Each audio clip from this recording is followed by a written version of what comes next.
वास्तुशास्त्र की उत्पत्ति कब हुई? वास्तु हमारे जीवन में क्या महत्व रखता है और वास्तुशास्त्र के हिसाब से अगर कोई भी जमीन, मकान, बंगलो या फैक्ट्री नहीं बनी होती है तो उसके क्या विपरीत फल प्राप्त होते हैं।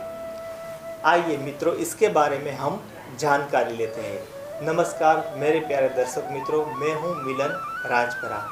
आज हम वास्तुशास्त्र के बारे में थोड़ी सी जानकारी लेंगे। वास्तुशास्त्र का उद्भव कब हुआ और वास्तुशास्त्र के आराध्य देव कौन है? मित्रों, जब पृथ्वी की उत्पत्ति हुई तभी से वास्तुशास्त्र की उत्पत्ति हुई है। भगवान विष्णु भगवान जो कि इस पृथ्वी के पालनहार है और संहारक शिव जी है, और इस पृथ्वी की रचना भगवान ब्रह्मा जी ने की है। तभी से वास्तुशास्त्र का निर्माण हुआ है। भगवान ब्रह्मा जी ने वास्तुशास्त्र का निर्माण श्री भगवान विश्वकर्मा जी को सौंपा है। तभी से वास्तुशास्त्र की रचना हुई है। भगवान ब्रह्मा जी ने वास्तुशास्त्र के लिए भगवान विश्वकर्मा को इसके बारे में बताया और वास्तुशास्त्र की रचना करने के लिए विश्वकर्मा जी को ये कार्यभार सौंपा। मगर विश्वकर्मा जी ने भी ब्रह्मा जी के आगे एक शर्त रखी कि हे ब्रह्मा जी, मैं वास्तुशास्त्र की रचना अवश्य ही करूँगा, मगर मेरी एक शर्त है कि अगर वास्तुशास्त्र के खिलाफ कोई भी जाएगा तो उसे दंड भुगतना पड़ेगा, और अगर वास्तुशास्त्र के हिसाब से ही कोई भी कार्य होता है तो उसका लाभ भी उसको अवश्य प्राप्त होगा। तभी ब्रह्मा जी ने बताया कि ये आपकी शर्त मुझे मंजूर है, आप वास्तुशास्त्र की रचना कीजिए।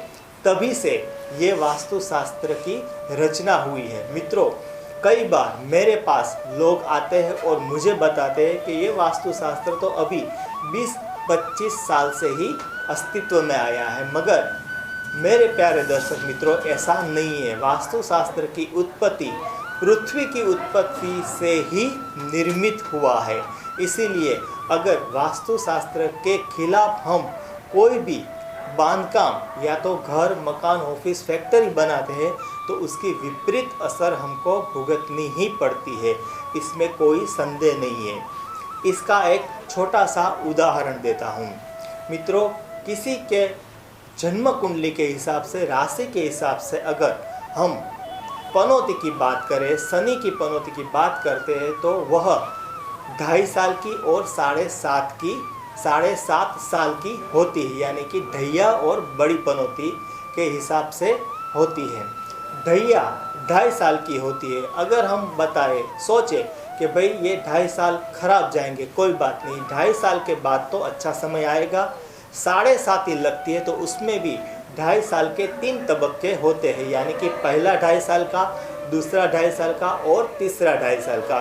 अगर हम ये सोचें कि चलो ये 7.5 साल हमारे लिए बहुत ही कष्टदायक होंगे, मगर 7.5 साल के बाद तो अच्छा समय आएगा, मगर ऐसा नहीं होता है। क्यों नहीं होता? यही है वास्तुशास्त्र।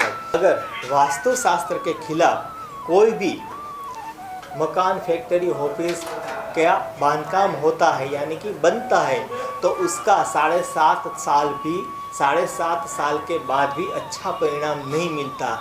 मैंने तो ऐसा भी देखा है कि कई बार एक पीढ़ियाँ तक अच्छा समय नहीं आता।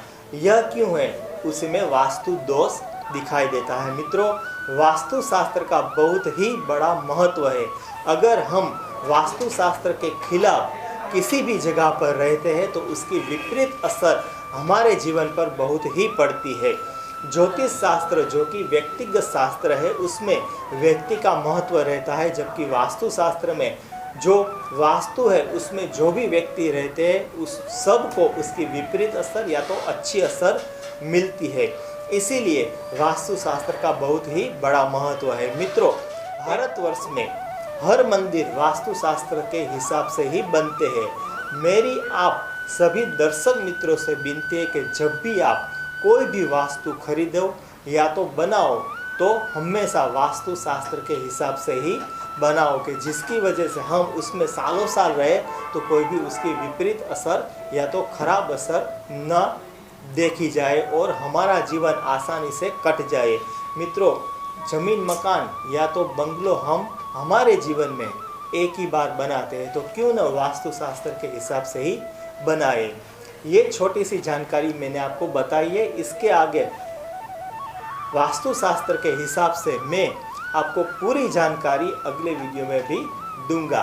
तब तक के लिए मैं अपने शब्दों को विराम देता हूं और मेरे प्यारे दर्शक मित्रों का आभारी भी हूं। नमस्ते मेरे प्यारे दर्शक मित्रों को। मेरी इस चैनल को जरूर से लाइक करें, सब्सक्राइब करें और बेल आइकन को भी जरूर से दबाइए। इसी के साथ नमस्कार, हर हर महादेव।